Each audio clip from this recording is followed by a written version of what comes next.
Episódio 6. A Criação. Queres conhecer o Criador? Então conheça a criatura. No princípio criou Deus os céus e a terra. E a terra era sem forma e vazia, e havia trevas sobre a face do abismo. E o Espírito de Deus se movia sobre a face das águas. E disse Deus: haja luz. E houve luz.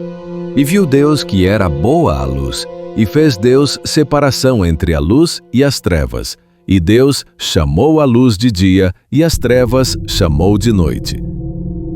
E disse Deus: haja expansão no meio das águas, e haja separação entre águas e águas. E fez Deus a expansão, e fez separação entre as águas que estavam debaixo da expansão e as águas que estavam sobre a expansão. E assim foi. E chamou Deus a expansão céus. Então foi criado a nossa atmosfera e o ar que respiramos. E disse Deus: ajuntem-se as águas debaixo dos céus no lugar, e apareça a porção seca. E assim foi. E chamou Deus a porção seca de terra, e ajuntamento das águas chamou mares. E viu Deus que era bom. E disse Deus: produza a terra erva verde, erva que dê semente, árvore frutífera que dê fruto segundo a sua espécie, cuja semente esteja nela sobre a terra. E assim foi.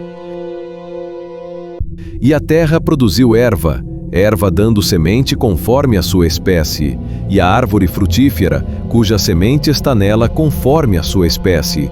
E viu Deus que era bom. E disse Deus: haja luminares na expansão dos céus, para haver separação entre o dia e a noite. Sejam eles para sinais, e para tempos determinados, e para dias e anos.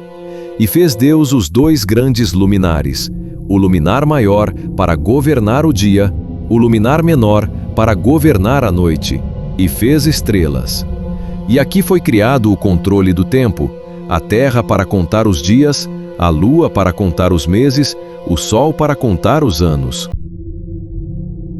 E disse Deus: produzam as águas abundantemente répteis de alma vivente, e voem as aves sobre face da expansão dos céus.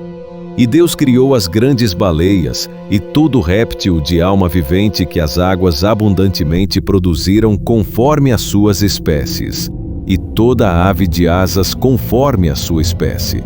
E viu Deus que era bom. E Deus os abençoou, dizendo: frutificai, e multiplicai-vos, e enchei as águas nos mares, e as aves se multipliquem na terra. E disse Deus: produza a terra alma vivente conforme a sua espécie, gado e répteis e feras da terra conforme a sua espécie. E assim foi. E Deus fez as feras da terra conforme a sua espécie, e o gado conforme a sua espécie, e todo o réptil da terra conforme a sua espécie. E viu Deus que era bom. E disse Deus: façamos o homem à nossa imagem, conforme a nossa semelhança, e domine sobre os peixes do mar, e sobre as aves dos céus, e sobre o gado, e sobre toda a terra, e sobre todo o réptil que se move sobre a terra. E criou Deus o homem à sua imagem, a imagem de Deus o criou, homem e mulher os criou. E Deus os abençoou, e Deus lhes disse: frutificai e multiplicai-vos, e enchei a terra, e sujeitai-a, e dominai sobre os peixes do mar, e sobre as aves dos céus, e sobre todo o animal que se move sobre a terra. E disse Deus: eis que vos tenho dado toda a erva que dá semente, que está sobre a face de toda a terra, e toda árvore em que há fruto de árvore que dá semente, ser-vos-á para mantimento, e a todo o animal da terra, e a toda ave dos céus, e a todo o réptil da terra em que há alma vivente, toda a erva verde será para mantimento. E assim foi. Assim, pois, foram acabados os céus e a terra, e todo o seu exército. E havendo Deus terminado no dia 7º a sua obra que fizera, descansou nesse dia de toda a sua obra que tinha feito. E abençoou Deus o dia 7º e o santificou, porque nele descansou de toda a obra que como Criador fizera. Se você gostou desse vídeo, deixa seu like e compartilha, e se inscreva no canal, isso ajuda essa mensagem a chegar mais longe. Obrigado por assistir e até o próximo episódio.